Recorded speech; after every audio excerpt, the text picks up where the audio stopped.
Pedals come in all shapes and sizes, but a pedal set with 2 brake pistons instead of 1? That is something I have never seen before.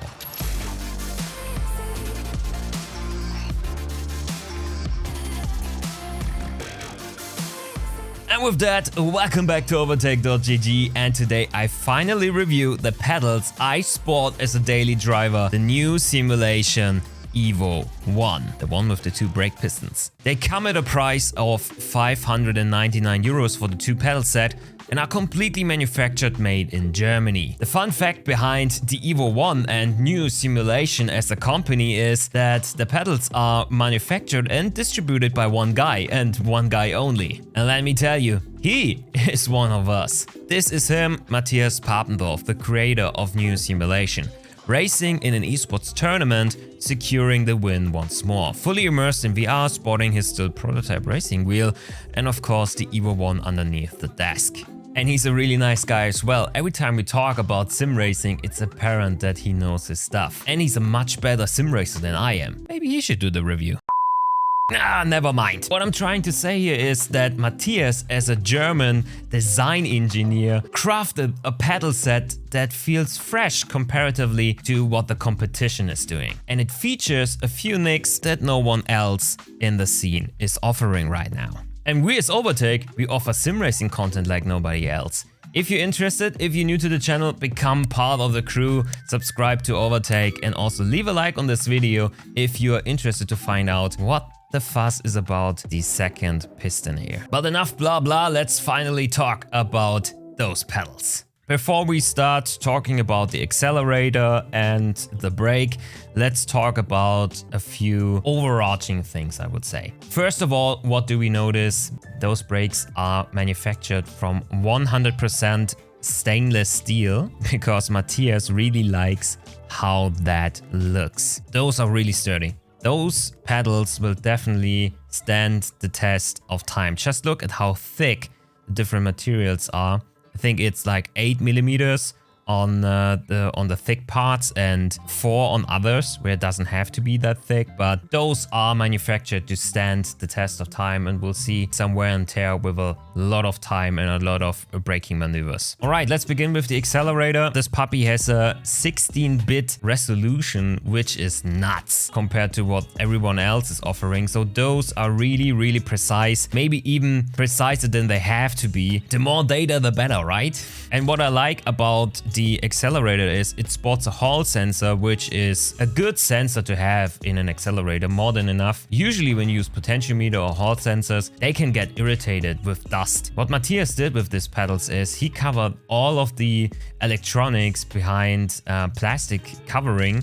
I think you can maybe see it like this, and it's covered, so that thing will work in a year, in 2 years, in 3 years time, the same as it does today, which is awesome. So this thing is really built to go the long distance. What I really like about those is not only does it have the metal spring, which is really fast in getting back to the initial position and gives you a nice way of being smooth with the accelerator. No, you can also decide on the stiffness on this pedal with like a preload. You have like hand screws you can open and close and then just tighten it up, putting the screw in like so, and then the accelerator will be harder, and then you use the other hand screw and just fixate that, and you're ready to go with a stiffer accelerator. Another great feature of the accelerator is that it has a little damper here in the front, so when the pedal returns to its neutral position, it will hit this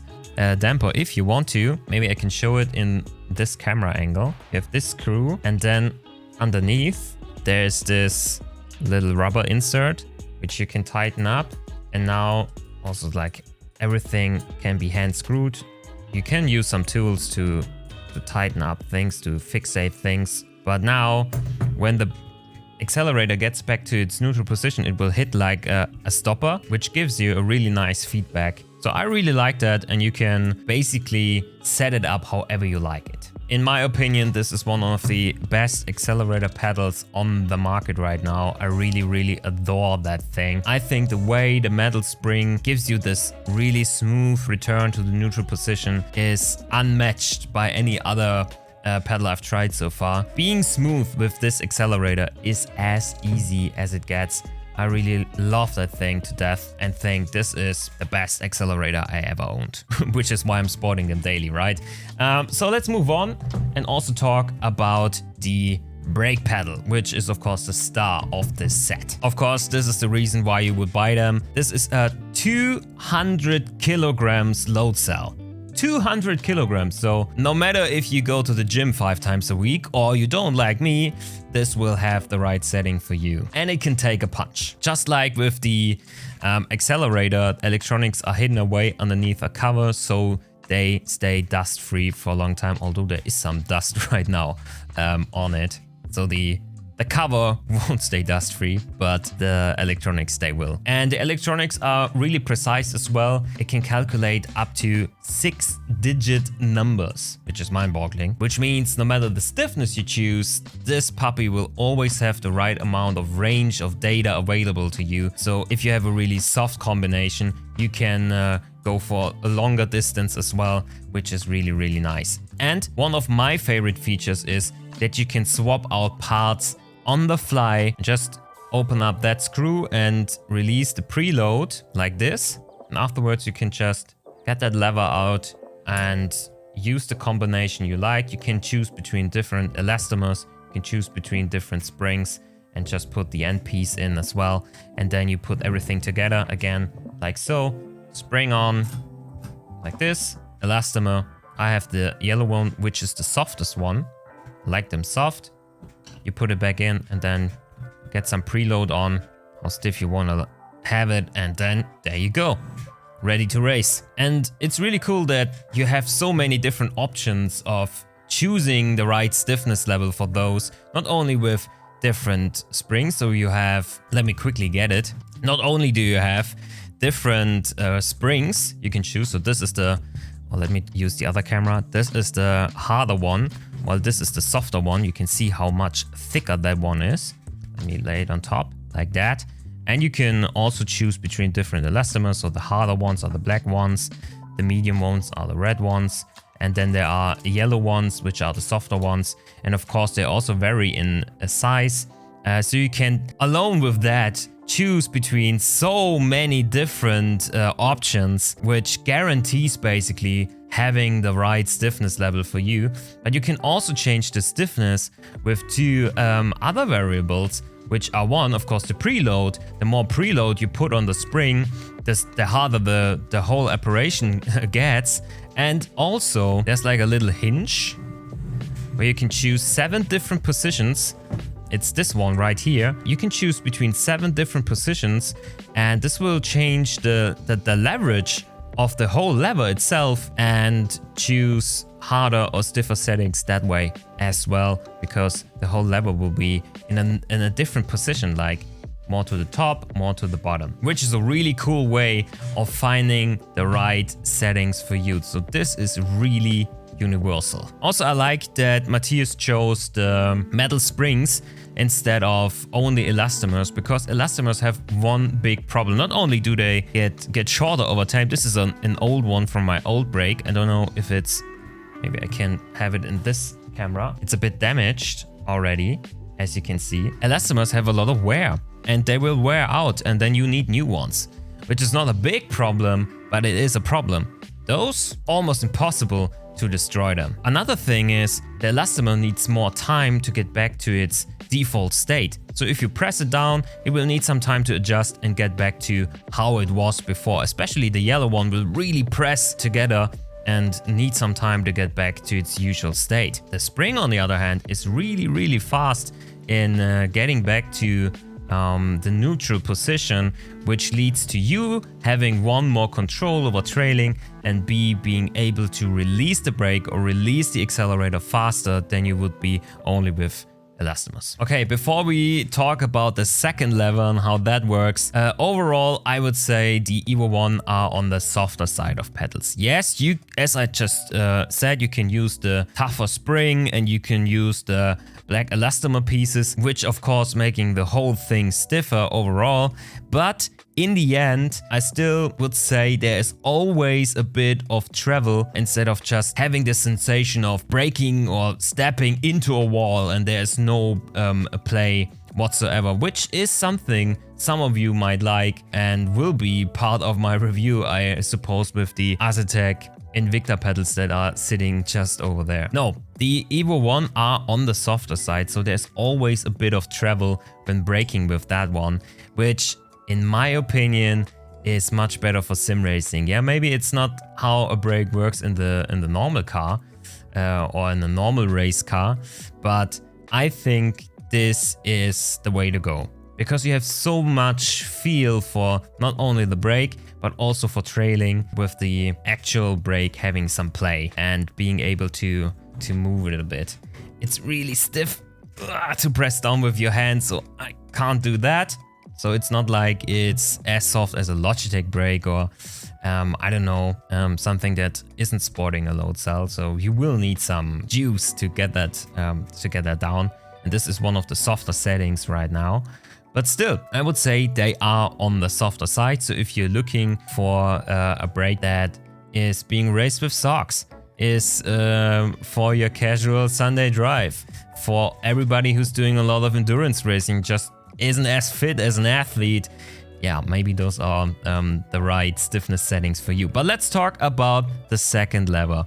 What the hell is that and how does it work? This is called a compression amplifier. That's the name of the thing.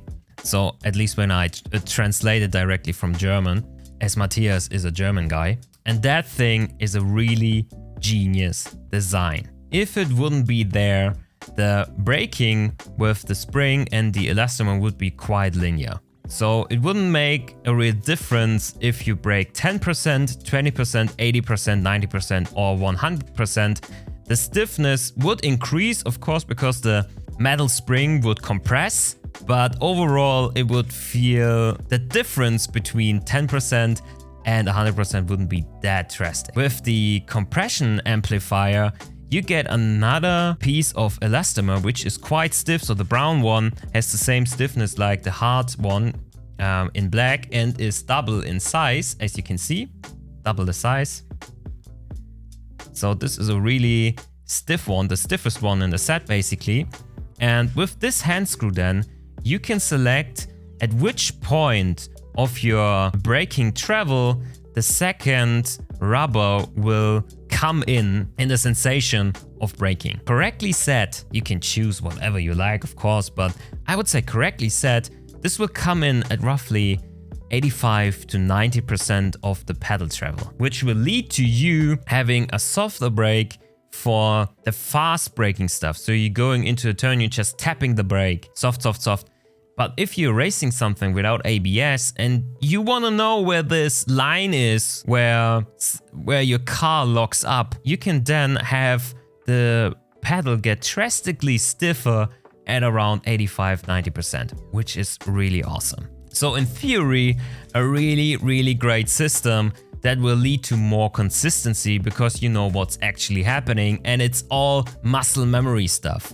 So it's not like you have to memorize the pedal position and try to hit the same pedal position each time. No, you can feel in your foot when you're at 90 or 85% braking distance or braking pressure rather. So genius system, does it work? Yes and no. The thing is, when you're sporting this pedal like me with a really soft setting, then the amplifier works wonders. You can feel definitely that the pedal gets harder at a certain point and you know, okay, now I'm in the last 10% and this is where it counts. If you are running the setup in a stiffer setting, so with the stiff spring and the hard rubber, it won't make any difference when you hit that because those two are the same stiffness, right? So basically you're just adding more resistance, and yeah, there is a little bit of a difference. You can still feel it, but barely. So if you're one of the guys that is running a brake pedal as stiff as possible, this might not be the game changer that it is for somebody who's spoiling that thing with socks and is one of the guys that's loving a soft brake. But let me tell you, in my eyes, this is my favorite brake I ever owned, and I did not get any better with it, but much more consistent. I can hit my lap times, lap in and lap out. The only thing holding me back is skill issue, like not knowing the actual racing line or not hitting the racing line, turning into late and stuff like that. But regarding braking, that thing has changed me for sure. And if you're still racing, for example, with a non-load cell brake, this will be an eye-opener. This is the perfect brake for your next upgrade. Alright, that's about it for the brake. There's some other really clever features which we have to discuss. For example, if you take the whole set, it comes with this footrest that actually has its own mounting points, right? And when set up correctly, will not touch the pedals. So there is no connection here. I don't know if you can see that. I think not. It's not touching the pedals when set up correctly, which will lead to you being able to put a bass shaker down here, which is a game changer, because then you can use a smaller bass shaker, and have it on a lower setting because it's directly where your foot is resting. And also there's some accessories which you can put on the back of the brake and have another bass shaker here, so it's bass shaker ready. Basically, on the brake here on this side. You can have it bass shaker ready because Matthias is also driving with bass shakers at the end of the brake and underneath the foot plate. This is why he designed it. And he has also some like this rubber feet which work as dampers. Last thing, mounting. That's a big question for everybody. Usually you would mount them with the screw holes. You can see, let me quickly just put that aside. There are some mounting holes, 2 at the top and 1 at the bottom, and you would mount them to 2 parallel aluminum profiles and put it on like one profile here, one profile there, and then you put it into the rig. If you're choosing any other configuration, so if you want to put it on a normal mounting plate that comes with your rig, be prepared that it probably won't fit. Not only are those holes fixed and the size is fixed, but also you then won't have the footrest floating above. There's some connection pieces. I don't have them with me right now, but there's some connection pieces so you can screw it down here and put everything together. If you're not using profiles, you will need to screw that also to your mounting plate, which will lead to you having troubles finding the right mounting spots for it, or the footrest being too far away or too close or on the side, and it won't fit.